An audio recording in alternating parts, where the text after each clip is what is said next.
ఉదయ్ కిరణ్ గారు అసల జీరోగా ఉన్నప్పుడు మీకు తెలుసు. అంటే యాజ్ ఎ మోడల్‌గా నేను నా యాడ్ ఏజెన్సీ నుంచి ఉదయ్ కిరణ్ ఫిల్మ్స్‌కి హీరోగా రాకముందు నాతో ఒక 2 యాడ్ ఫిల్మ్స్ చేశారనమాట. ఓకే.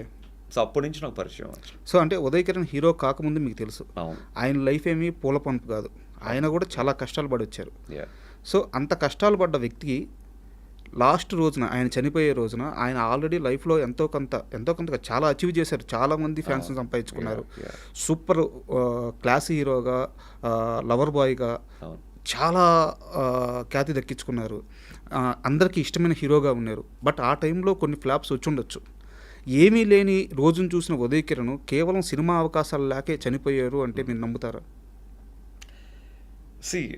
సినిమా అవకాశాలు లేక చనిపోయారంటే నేను నమ్మను డెఫినెట్‌గా. ఓకే. సో, ఉదయ్ గారికి అప్పటికి ఉన్న ఫేమ్‌కి తను చాలా చేయొచ్చు యాక్చువల్‌గా.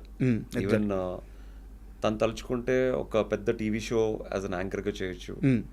లేకపోతే చాలా చిన్న సినిమాలు చాలా ఉన్నాయి. బట్ దానికి హీరోగా చేయొచ్చు. అంటే ఏ మనిషి అయినా ఫేమ్‌లో ఉన్నంత వరకే వాళ్ళకి వాల్యూ. మనం ఫేమ్‌లో ఉన్నంత వరకే మనం ఏది చెప్పినా జనాలు నమ్ముతారు. మనకి పాజిటివ్ కామెంట్స్ వస్తాయి. అదే ఫేమ్‌లో లేనప్పుడు నేను ఏది చెప్పినా కింద ట్రోలింగ్ చేస్తారు. నెగిటివ్ కామెంట్స్ వస్తాయి. అదేంటంటే మన సక్సెస్‌ని బట్టే చూసే వాళ్ళకి రెస్పాన్స్ వస్తుంది యాక్చువల్‌గా. ఇప్పుడు ఈ ఇంటర్వ్యూ కూడా కిందన ట్రోల్స్ చూస్తే ఈడు కూడా చెప్తున్నాడా, లేకపోతే ఈడు కూడా చెప్పేవాడు అయిపోయాడా అని అంటారు యాక్చువల్‌గా. అనేవాళ్ళు అంటూనే ఉంటారు. బట్ ఈ పొజిషన్ ఇప్పుడు మీ ముందు ఇలా కూర్చుని మాట్లాడడానికే ఒక పెద్ద సక్సెస్. ఈ సక్సెస్కి రీచ్ అవ్వడానికి ఎంత కష్టపడి వచ్చారు అనేది వాళ్ళకి తెలియదు యాక్చువల్లీ. అలాగే ఉదయ్ కిరణ్ గారి విషయంలో కూడా హీ అచీవ్డ్ ఎ లాట్. నేను పక్కనే ఉండి స్వయంగా చూశాను యాక్చువల్గా. So back to back films చిత్రం, మనసంతా నువ్వే కలుసుకోవాలని కూడా కలుసుకోవాలని, ఇవన్నీ back to back hat trick hero అని చెప్పి తను బీచ్లో షూటింగ్ అవుతుంటే అమ్మాయిలందరూ వచ్చి తన మీద ఫ్లవర్స్ చల్లేవారు అనమాట. ఓకే. రోజ్ పెటల్స్ అనమాట.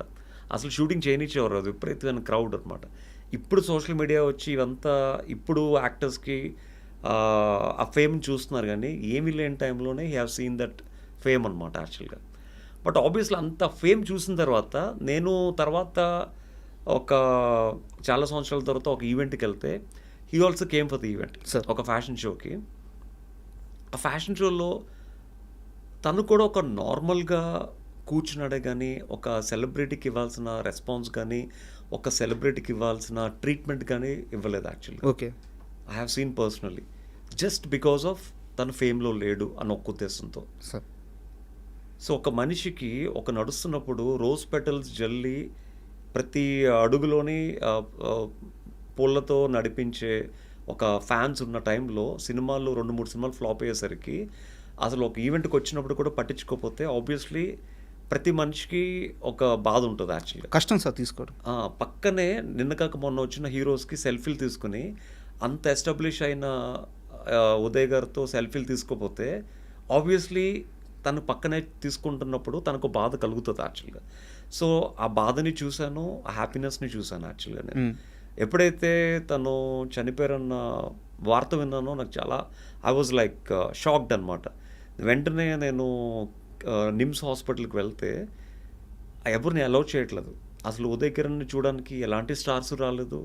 ఆ ఫ్యామిలీలో కూడా వాళ్ళ సిస్టర్ వాళ్ళ హస్బెండ్ ఒకతను ఉన్నాడనమాట. ఇంకెవరు లేరు అక్కడ. మేబీ ఆ కుటుంబంతో వాళ్ళ పేరెంట్స్తో వాళ్ళ ఫాదర్తో తనకేవో గొడవలు అవుతున్నాయి అనుకుంటా, ఎవరు రాలేదు. అప్పుడు నేనే మార్చురీకి వెళ్ళి ఓపెన్ చేస్తే అప్పుడు ఉదయ్ కిరణ్ గారి బాడీని ఫస్ట్ చూసింది నేనే. అప్పటికే తన కళ్ళని దానం చేసి ప్లాస్టిక్ కళ్ళు పెట్టారు యాక్చువల్గా. సో తర్వాత నేను మళ్ళీ నిమ్స్ వాళ్ళతో డాక్టర్స్తో మాట్లాడి ఆ బాడీని ఇంటికి తీసుకువెళ్ళి తర్వాత అక్కడ నెక్స్ట్ డే మార్నింగ్ చాంబర్ దగ్గర తీసుకువెళ్ళి మొత్తం అప్పుడు ఆర్టిస్టులు అందరూ అప్పుడు వచ్చారు యాక్చువల్గా. సో అదంతా అప్పుడు మొత్తం త్రూఅవుట్ ఉదయ్ గారితో మొత్తం తన బాడీ కాలి ఆ యాష్ అయినంత వరకు ఆ లాస్ట్ వరకు నేను తనతోనే ఉన్నాను యాక్చువల్గా. ఆ బాడీ మొత్తం కాలినంత వరకు తనతోనే ఉన్నాను. చాలామంది కొంతమంది మధ్యలోనే వెళ్ళిపోయారు, కొంతమంది బాడీ ఇలా అంటించిన వెంటనే వెళ్ళిపోయారు actually. But I'm the one. Maybe 2-3 కొంతమంది ఫ్యాన్స్ ఉన్నారనమాట. మొత్తం బాడీ అంతా కాలినంత వరకు, బాడీ బూడిదైనంత వరకు నేను ఉండి చూసి అప్పుడు నేను ఇంటికి వెళ్ళడం జరిగింది. అంటే ఇంకా ఒక ఫ్రెండ్కి అంతకన్నా మనం ఎక్కువ ఏమి ఇవ్వగలం యాక్చువల్గా. అంటే మీరు చెప్తుంటే అంటే ఇండస్ట్రీలో ఒక ఫేమ్ వచ్చిన తర్వాత అంతే, ఏదన్నా ఫేమ్లో ఉంటేనే మీకు గుర్తింపు, మీకు మర్యాద, మీకు మీ గురించి మంచిగా మాట్లాడతారు. అంటే ఒక బిగ్ బాస్ నుంచి బయటకు వచ్చినప్పుడు నా గురించి, నా ఇంటర్వ్యూస్ గురించి ట్రెండింగ్లో ఉన్నాం కాబట్టి ఒక ఇంటర్వ్యూ చేస్తే ఆ ఇంటర్వ్యూ ద్వారా కొన్ని వ్యూస్ వస్తాయి, ఛానల్ రేటింగ్ పెరుగుతుంది, ట్రెండింగ్లోకి వెళ్తుంది, డబ్బులు వస్తాయి ఉద్దేశంతో ఇంటర్వ్యూ చేసేవారు. అదే పాజిటివ్గా చేసిన ఇంటర్వ్యూని వీడి పాజిటివ్నెస్ అంతా జనాలు లాగేసుకున్నారు, ఇప్పుడు వీడు నెగిటివ్ చేస్తే మళ్ళీ కొన్ని రోజులు ట్రెండింగ్లో తీసుకెళ్ళొచ్చు అని చెప్పి మళ్ళీ నెగిటివ్ చేశారు.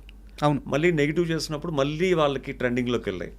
అప్పుడు చాలామంది ఆర్టిస్టులు 30 years పృథ్వీ గారు కూడా నా గురించి నెగిటివ్గా మాట్లాడారు. బికాస్ ట్రెండింగ్లో ఉన్న ఒక పర్సన్ని పోక్ చేస్తే heal become more trending actually. So చాలామంది నా పేరు యూజ్ చేసుకుని they came in to trending అనమాట. సో అలాగా నన్ను రైట్ లెఫ్ట్ ఆడుకున్నారు యాక్చువల్గా. బట్ ఇట్స్ ఓకే, బికాజ్ నా వల్ల వాళ్ళకి ఏదో ఒక విధంగా ఉపయోగం, మీరు అప్పటికే రాటు తెలిపోయారు. ఏదో ఒక విధంగా వాళ్ళకి ఉపయోగం పడుతుంది అని తెలిసిన తర్వాత ఇంకేమంటాం.